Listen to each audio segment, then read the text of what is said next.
Добрый день, друзья! Очень давно не было рубрики «Вопрос в копилку», и накопилось вопросов очень много. Я, конечно же, стараюсь в каждом видео ответить хотя бы на один какой-то вопрос. Но вопросы скопились, и эту рубрику мы продолжим в этом году. Начинаю отвечать на ваши вопросы. Вопросов на данный момент немного. Буду отвечать на 3-4 вопроса и постараюсь сделать это как можно чаще. Не буду сегодня называть авторов вопросов, но просто зачитаю маленькие вопросы. Анцидиум твинкль мини цветет по одному цветоносу с бульбы, а у вас желтый лес. Что мне делать? И второй вопрос, приблизительно такой же. Камбрия год не цветет после покупки, наращивает бульбы, подкормка, освещение, влажность, все хорошо. Что я делаю не так? И у твинкля, и у любой камбрии, мильтонии есть период покоя. Если в этот период покоя нет более низкой температуры, камбрия не зацветет. А твинкль, он более простой в уходе, поэтому он дает у вас по одному небольшому цветоносику. А у меня, я показывала, твинкль, он действительно дал с каждой бульбы 2 цветоноса, но был период покоя и более прохладное содержание. Для бульбовых орхидей это очень важно. А все остальные подкормки, конечно, важны как всегда, но в период покоя подкармливать такие орхидеи не надо.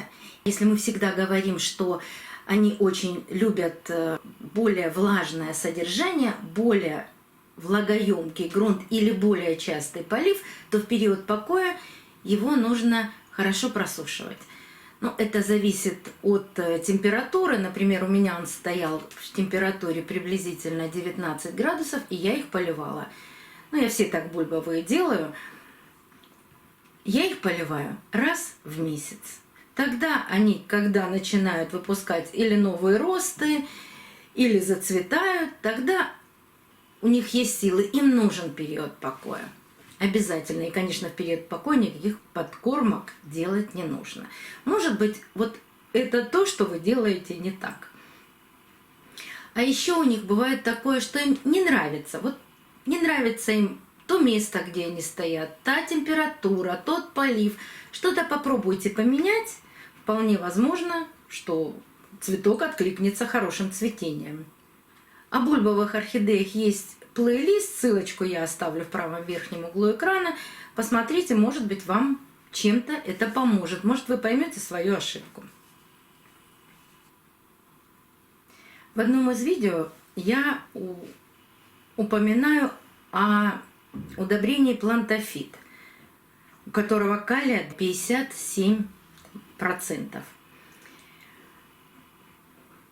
Но есть Плантафит 10, 54, 10. Есть 30, 10, 10.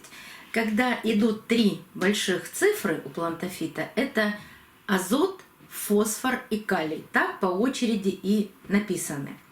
Я удобряла в период роста 30, 10, 10. Действительно, калийный – это для цветения. Фосфорный – это для роста корней. Но если ничего, кроме плантафита, нет, сначала удобряйте 30, 10, 10. Если найдете 10, 10, 57, это будет для цветения. Да, у нас тоже не всегда он есть в магазинах. И вот с 50, 10, 10, 57 я так и не нашла. Вернее, его привозят только летом или весной ранней, когда это действительно нужно для цветения. Сразу еще скажу, что очень много вопросов по плантафиту. Там написано, что только листовая подкормка. И как-то я уже объясняла, что я специально делала не листовую подкормку, а корневую. И объясняла, почему я это делаю. Очень хорошо откликаются орхидеи на корневую подкормку плантафитом. У них есть еще, по-моему, сайт. И на сайте я смотрела, из сайта можно заказать эти удобрения. Правда, там упаковки очень большие. Поэтому я ищу в магазинах. Если в этом году найду, или его нам все-таки привезут, я видела всего в одном магазине такой плантафит, такое удобрение.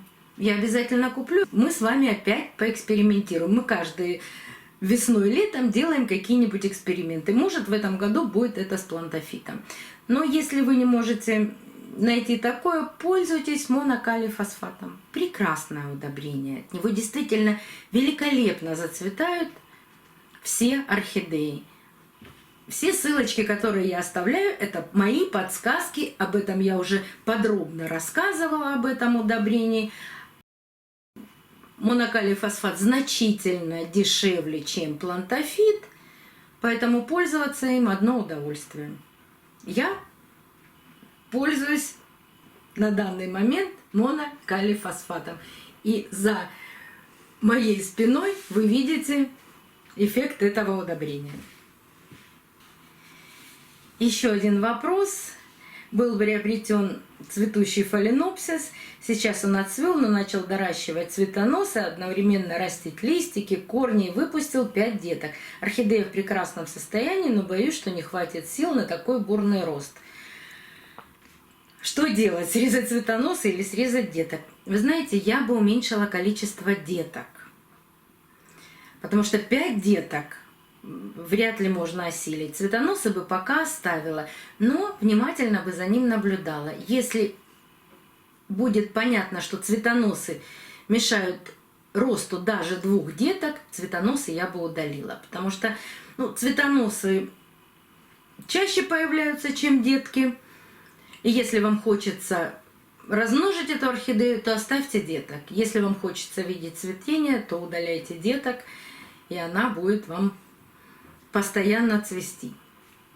Здесь может быть только ваше желание, но 5 деток на одной орхидее – это много. Они вырастут маленькие, не будут давать корней, 2 вполне достаточно. А 1 детка – это самое лучшее. Но как-то я вам показывала, и ссылочку оставлю, у меня была орхидея, которая вырастила мне прекрасные 2 большие детки. Одну просто за 1,5 года, шикарную, превратившуюся в крупное растение. Вторая чуть поменьше. Обе сейчас живы. Мы их с вами отделили, пересадили. Растут, пока цветоносов нет, но растут прекрасно. Поэтому это только вы можете решить. А орхидея будет из последних сил стараться растить и цветы, и деток, но сил действительно не хватит. И еще 2 вопроса. Они приблизительно одинаковые. И в них спрашивают. Мы часто говорим, что для борьбы с вредителями используем инсектициды. А можно ли пользоваться пестицидами? Даже не всеми акарицидами и инсектицидами можно пользоваться в помещении. На каждом из препаратов, во-первых, есть класс опасности. Я как-то рассказывала, как там определить удобрение, а вот как разобраться по классу опасности теми препаратами, которыми мы боремся с вредителями, сейчас вам расскажу. Это тоже очень важно. Пестицидами я бы не пользовалась никогда. Во-первых, действительно, ими нужно пользоваться на воздухе. Если у вас орхидеи летом стоят или в саду, или где-то на открытой веранде, и появились какие-то вредители, вы можете, конечно, пользоваться пестицидами. Но не забудьте, что надо обязательно надевать не просто медицинскую маску. Вы тоже будете дышать этой мелкой дисперсной водяной пылью с пестицидом. Поэтому я бы не стала, даже на открытом воздухе не стала бы их применять. Но иногда действительно бывает такое количество вредителей, что ничем невозможно справиться, тогда это оправдано. Самые опасные 2 препарата, которым я пользуюсь, это Актара и Фундазол.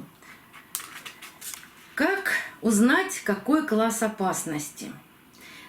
Вот здесь очень мелко написано на Актаре, но класс опасности у нее 1. Это опасный препарат. И когда я пользуюсь такими препаратами, но когда я вам показываю, я не могу вам показать это, например, в ванной комнате. Я стараюсь закрыться в ванной комнате, включить там вытяжной вентилятор, Обязательно принять меры предосторожности, надеть перчатки, надеть какую-то маску. И также фундазол. Но у фундазола не первый класс опасности, а второй. И обязательно на каждом таком фунгициде будет написано, опасен ли он для пчел, опасен ли он для рыб или вообще не опасен. Давайте вот сейчас попробуем камерой вам показать. Вот здесь класс опасности написан. Вот класс опасности первый. Так, вот написано или класс опасности, или токсичность. Второй.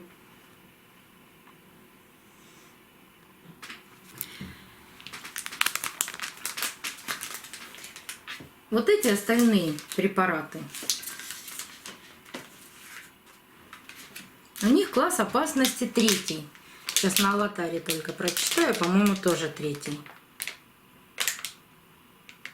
Да, тоже третий класс опасности. Это умеренно опасное.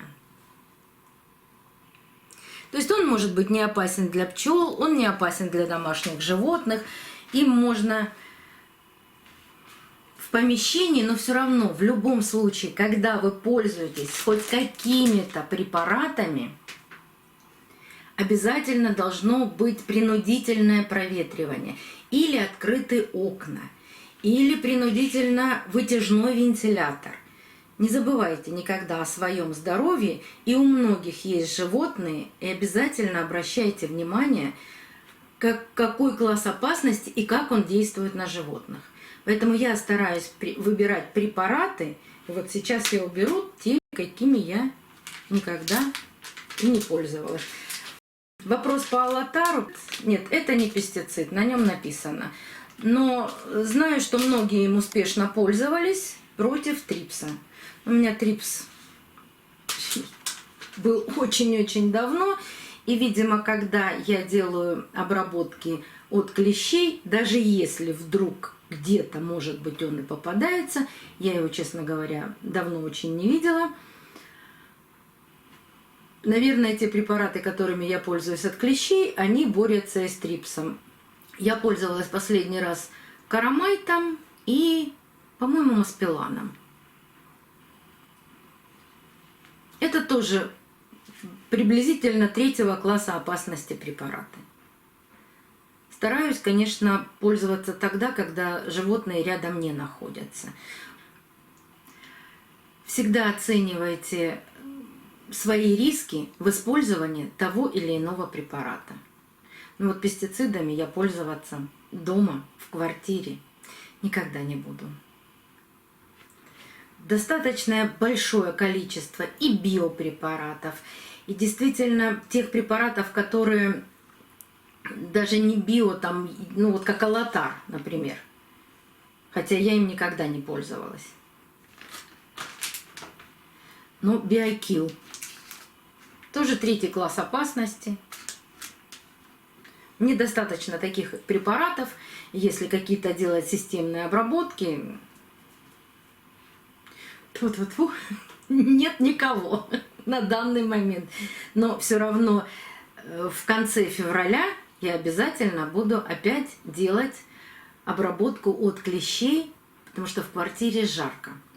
И если вдруг хоть одно яйцо где-то осталось, эпидемия неминуема. Поэтому все-таки я буду обрабатывать системно, как всегда.